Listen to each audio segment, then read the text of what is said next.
Hello and welcome to Dream Forward, a thought leader series hosted by me, Ozioma Egwuonwu, the creator of World Dream Day. Today, I have the wonderful, special, magnificent gift of having my dear friend, Dr. Delvin Solkinson, with us, the creator of Visionary Permaculture. And we're going to be talking about a lot of different ideas that delve into not only earth-based wisdom, but also how can we truly embrace the power of vision and the power of collaboration and connection and contribution to move our dreams and our world forward. Thank you so much, Delvin, for being here with me today. Thank you. I'm really grateful. I really wanted to open with something about gratitude. And John Milton said, gratitude bestows reverence, allowing us to encounter everyday epiphanies, those transcendental moments of awe that change forever how we experience life in the world. So thank you, Ozioma. I'm so grateful for the opportunity to sow some dream seeds with you today, and grateful to all those dreamers and visionaries joining us all over the world to activate their creativity and passion to find new ways forward. I love that. I love that. And so to get us started, let's talk a little bit about invitations, because I love to open up our conversation with the exploration of invitation, because every single one of us are being invited into a conversation with life itself, a conversation with how we show up, how we contribute, how we feel about ourselves, how we feel about others. So, and also how we feel fundamentally, right, about our world. So I want to ask you, what was the invitation that made you say yes? I mean, what was the invitation you were responding to when you said yes to being with us here today? Great. Well, Mary Oliver said, tell me, what is it you plan to do with your one wild and precious life? And the invitation for me is to be even more of a designer and to empower other people to be even more of conscious, intentional designers of their lives, landscapes and livelihoods. And it's really an invitation to change and evolve and create something new. So I felt this was that opportunity for me, and the opportunity for me to invite others, into stepping forward into like a whole new realm of possibility. I was going to say, I love that, a whole new realm of possibility. And when we think about the invitation that's being made for our times, what would you say that invitation itself is? It's about becoming an actionary even more in our own lives, taking action. In permaculture, one of my mentors, Luby McNamara, says the key to manifestation is articulation.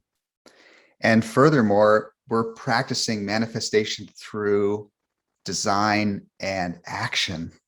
So we're dreaming and we're stepping into that dream and becoming conscious creators of our lives. So that's really what it's about. It's the vision, but it's really bringing it down to earth into action. So my further invitation for everyone listening is to really consider next steps, how to really be an active contributor to the life that you're living and to other people's lives, and how you can step even deeper into action, into grounding the vision into tangible, practical steps forward. I love that, in terms of, again, because I firmly believe that what you just spoke into being, because that's kind of what has also informed the way in which I've not only developed the work that I do, but the work when I'm coaching and working with others, this idea that there is the vision, and then there also is the power of action. And when you bring vision and action together and begin to act in ways that are informed by what I call visionary action, that visionary action is a different type of action than ordinary action without vision. So tell me a little bit about the way in which, because when I look at you and when I follow your work, you are so prolific and you are always contributing and always creating new things and launching new ideas and inviting others to do the same. So can you walk us through what informs your own visionary action, and how did you basically get on this path of saying, you know what? I not only am enticed and intrigued and activated by these ideas within me, but I want to actually bring them forth into the world, because there's many people who have this potential and they haven't activated it. So tell us a little bit about your journey so others can be informed and inspired. Well, I'll start with another quote. I do love the quotes. Anais Nin said, "Dreams pass into the reality of action. From the action stems the dream again. And this interdependence produces the highest form of living." So in permaculture design, which has been my field for 20 years, there's a lot of focus on creating upward spirals. And by taking action and celebrating small successes, celebrating each step along the way, we create a momentum, and we're carried forth by momentum, that momentum of our own action. So part of it's about getting started, because we can generate that momentum in our life where we're uplifted by our own small successes, and that pushes us forward to continue in that realm of manifestation and action. So really, that's how it was for me. I think there was a point I just started to move forward, particularly with a path of lifelong learning, studying with people like you, Ozioma, and many spiritual teachers and elders and permaculture pioneers around the world. I live and work at Cosm Chapel of Sacred Mirrors, and Alex Gray and Allison Gray are mentors of mine. And by continuing to take classes and to learn from people with more experience, I found that incredibly motivating and inspiring for me to move forward. So that's really where it began when I was really young, starting school, and I never stopped. So I highly recommend, a meditation as part of the life design and the visioning of the next level, is to think, what are the next achievable goals for my education?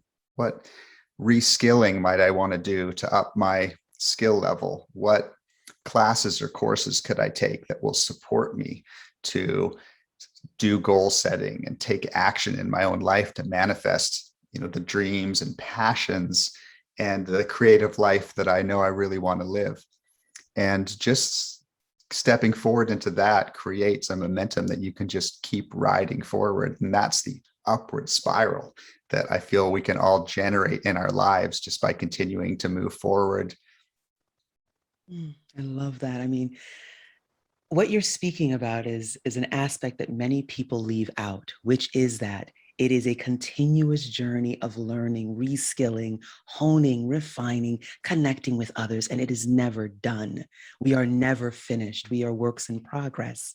And what I look and just, as I say, gaze upon you and your magnificence, that is what I appreciate so much. And that's why I'm so honored to call you a dear friend, also a guide, a mentor, a collaborator, because you truly get what it means to be on an evolutionary journey, and your work reflects that. So tell us a little bit about your work with Visionary Permaculture, what it is, why you feel that it is a modality, a way of being, a way of working, a contribution that is important during our times, because I feel that way. And I would love for you just to share the brilliance of the work that you're doing with us today. Thank you so much. I'm really honored by this connection. Permaculture, for those that may not be familiar, is a toolkit for becoming more active and successful designers of your life. It's a toolkit that provides all these methods and processes for successful decision making, particularly in alignment with your higher values, caring for the earth, caring for each other, caring for the collective future. It's really seeing that, of course, we're already designers and we're already decision makers at all times. And we can take this to a deeper intentional step by writing it out, drawing it out, singing it out, using creative processes to really map and chart where we are now, where we want to be, and the steps that can take us from here to there. So in many ways, permaculture is about dreaming really big and then bringing these dreams down to earth into a series of achievable actionable steps. And the foundation, of course, is self-care and care for each other. So one of the processes, for example, in permaculture, that sort of is a driver for design is, when there's a challenge or an obstacle, we start with the ultimate design. We start with the biggest possible vision for how we can overcome it and how we can move beyond it. And from there, we move into a retrofit, which is really mostly where we are in design, is we're looking at, there's already a bunch of existing systems. How can we make changes to what's already here instead of just creating a whole new amazing thing? And then from there, we step into the quick fix, which is a short term, easily done, small step. And then our little quick fix, our in the moment response to the challenge or obstacle, is being informed by and moving towards the larger retrofit of our life or our home or our work. And that itself is moving towards and being informed by the ultimate dream, the ultimate vision that we have for our lives. And in that way, the small steps we're taking in everyday life are moving us more consciously towards these larger goals that we have. So the question for those of you out there is, really be, how can you dream the largest dream that you have and break it down into smaller goals? Maybe the big dream is a 10-year dream, and then you break that down into yearly dreams, and then you break that down into the next month. Like, what can you do? What skills do you need to get? What resources do you need to acquire? What people do you need to form alliances with in order to move forward? So it really is about cultivating skills as a designer. That's really what it all comes down to. That notion of being a designer, being designful, design thinking, we know, brought forth in a big way through, firms like IDEO, et cetera. But this frame of design thinking and human-centered design, in permaculture, visionary permaculture as well, obviously, you speak a great deal about what it means to be in communion with the land, with the earth itself. We've read and we've seen and we know about this Anthropocene, right? And what's happening right now in our time. So can you kind of help us understand and deepen our awareness around what is truly happening during these times around the relationship between human beings and our earth, and what you see as kind of the essential shifts that we need to start making?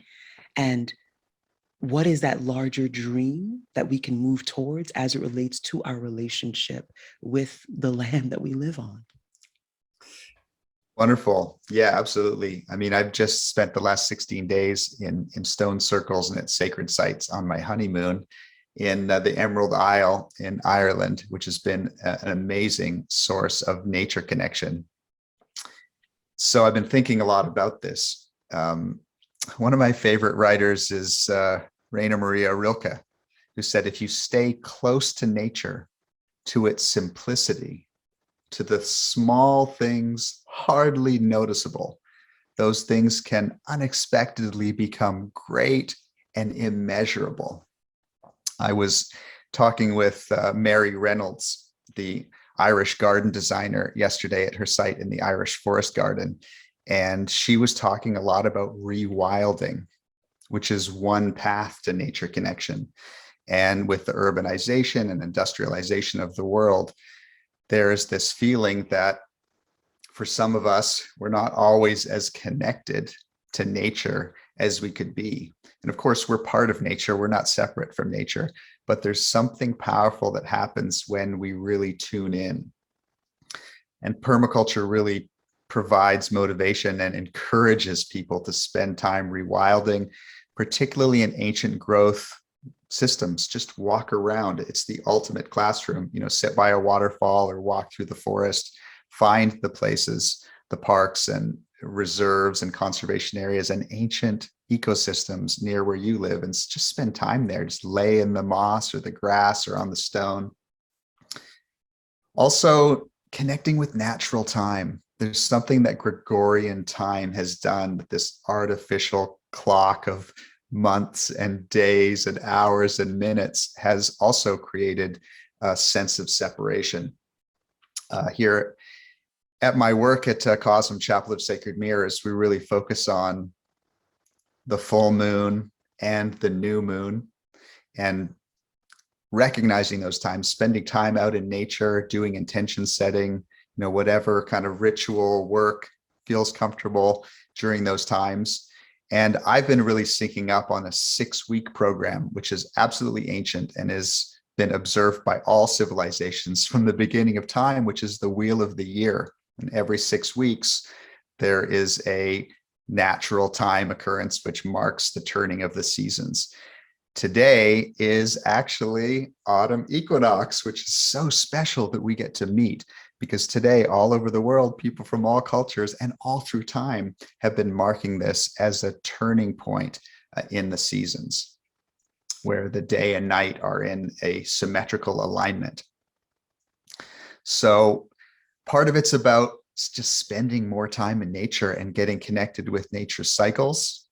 Part of it's about connecting with nature's time and realizing that we're on a solar and lunar calendar, and we're also on a seasonal calendar, and those do not have a direct relationship to Gregorian time.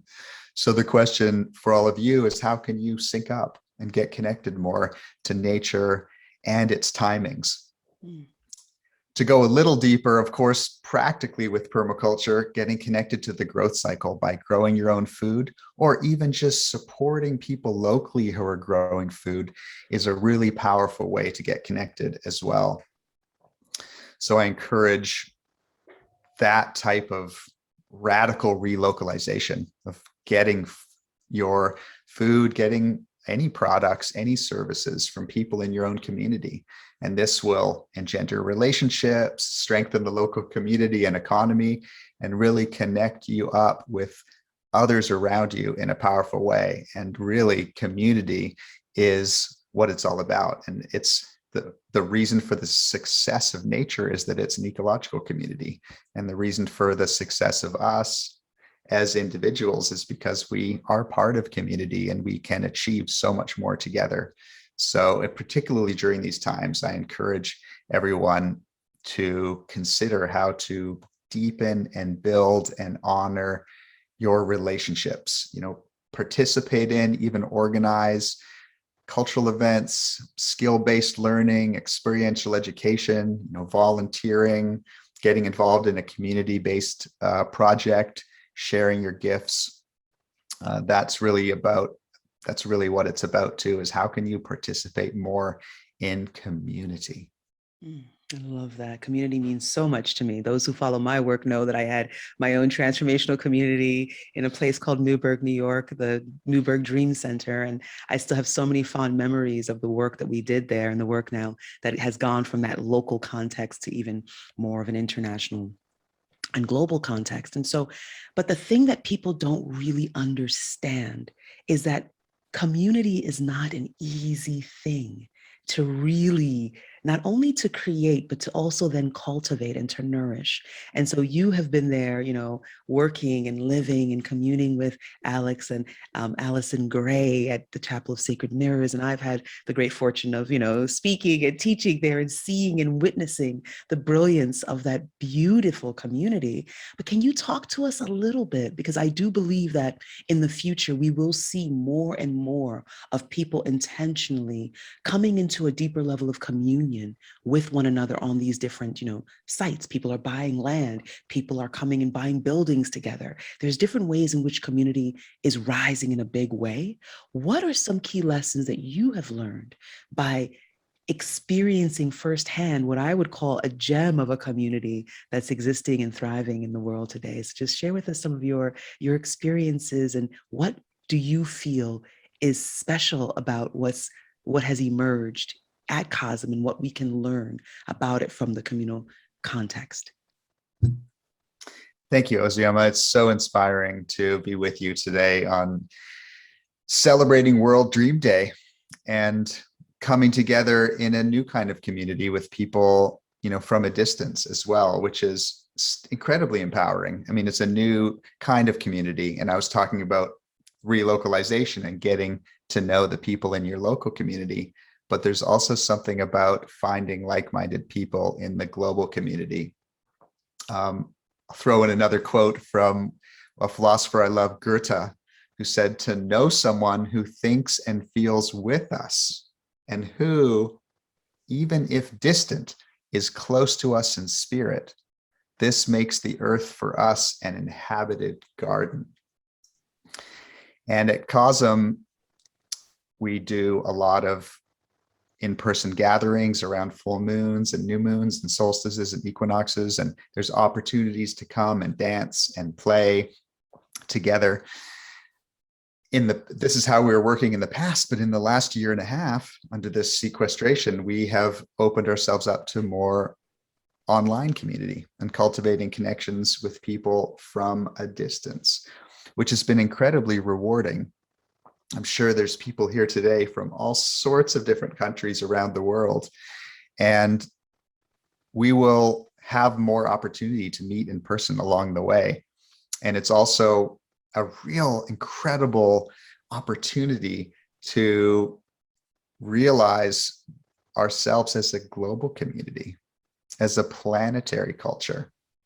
And through a lot of our podcasts and online gatherings at COSM in the last year and a half, we've begun to cultivate even more of a global network. And it's incredibly empowering because there's just a few of us, a few handfuls of us maybe in our community that really think the same way in our local neighborhood. But there's so many of us that think and feel the same way all over the world. And by connecting, we're becoming stronger. We're becoming more empowered. It's motivating, again, this dream to action sequence. It's motivating us to dream big and to take action towards the realization of those dreams, even in small steps towards these larger goals.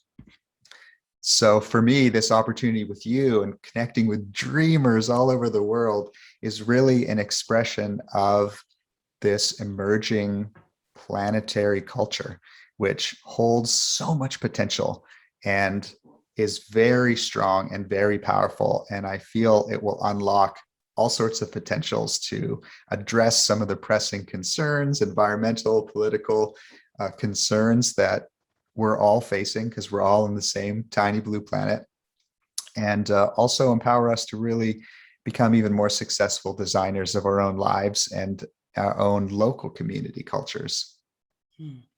I love that.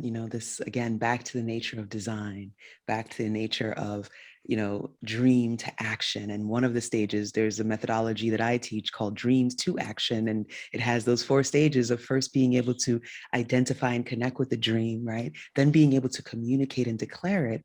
And the 3rd stage of dreams to action is design. And then the 4th is do. And so you've really articulated and brought forth the importance of design, as well as the role that obviously action plays in this entire sequence, because you can't just have the dreaming and the declaring about, what I'm going to do, and then, oh, I've designed it, I have it mapped, but okay, I'm going to go back to sleep now. Okay, I'm going to not wake up and take action. Okay, I'm not going to make that phone call. Like, there's a lot of things that have to take place in order for the dream itself to become a reality. And so as we kind of come to the later parts of, I would say the last vestiges of our conversation today, I want us to explore the barriers that many people face, because very often we talk about it in ways where it's like, well, it's just this, then that. Come on, what's the problem?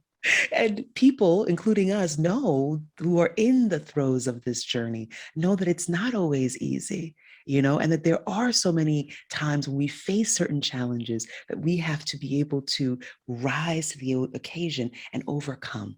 So I would love for you in our last moments to just speak into the challenges that emerge along the path and how we can meet them so that we can move forward. Wow. Yeah, that's a big question. It is a challenge. There's so many challenges to overcome. Ralph Waldo Emerson said, "Dare to live the dreams you have dreamed for yourself." And it is a a will to power. It is a courageous step to step up to life and move forward despite all these obstacles and challenges that we face. And it isn't really very easy. I mean, I wanted to say something about one of my mentors, Luby McNamara, started a movement called Cultural Emergence, which is about supporting the creation of a regenerative culture for ourselves, in our personal relationships, for our communities, and for future generations. And she offers a toolkit that very much, I feel, has to do with stepping up and overcoming challenges. Cultural Emergence has 3 phases, and they have no particular sequence. But the first is called Challenge and Awaken, and it's sort of wake up and shake up. It's like the Matrix with Neo. It's really can be disturbing and can be uncomfortable, but there's something about waking up to the reality of our lives and of the challenges we face, and really like facing them head on and cultivating an awareness of them. And then the second phase is Move and Invigorate, which a lot has to do with taking action and like being proactive in addressing these challenges and, not shying away from them. And the third stage is Nourish and Empower, which is caring for yourself and others. And there's a movement that we have between these phases of challenging and awakening, and nourishing and empowering, and moving and invigorating. And there's a toolkit that goes with this. There's a set of principles, and there's a set of core routines. And these are tools you can use in your own lives, any day. There's a lot of them, but I could share a few. One is come into the light. Allow yourself to be seen.